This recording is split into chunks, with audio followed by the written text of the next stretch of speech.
تشعر أن السياسة أبعدتك عن الفن وخذت منك؟ لا شك لا شك، طبيعي.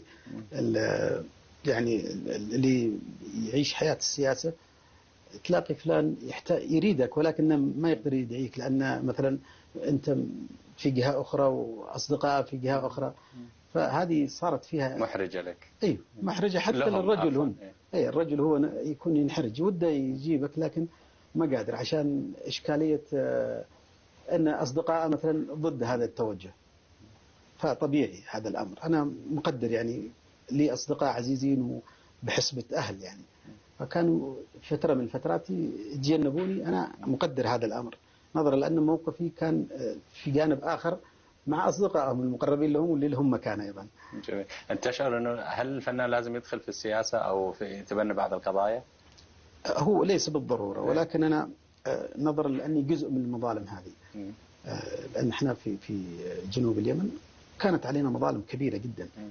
من بعد 94 عانينا الكثير، إقصاء من جانب الفن، من جانب كل شيء يعني ما في شيء ما أقصي فيه المواطن الجنوبي. فكان من الضرورة أن يكون في أحد مننا يبادر، خصوصا الجانب الفني، لأنه كان موجود جانب على الأرض شعبي، فكان يحتاج بس شوية رفع معنويات زي ما نقول. يعني في رأي يقول دائما أنه لو الفنان عبود خواجة ركز أكثر في الفن كان اليوم يعني من أهم الفنانين الشعبيين في اليمن وخارج اليمن.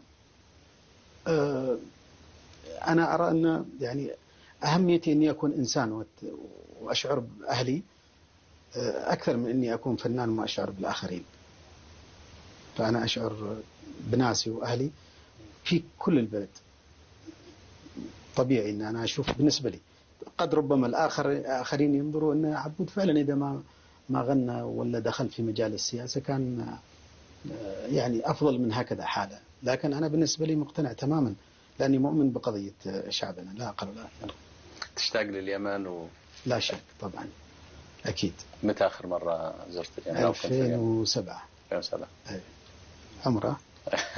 العمر كله يا رب إن شاء الله. الله يسلمك. وقصة يمكن خروجك من اليمن له قصة حنجيها بعدين نكمل بعد ما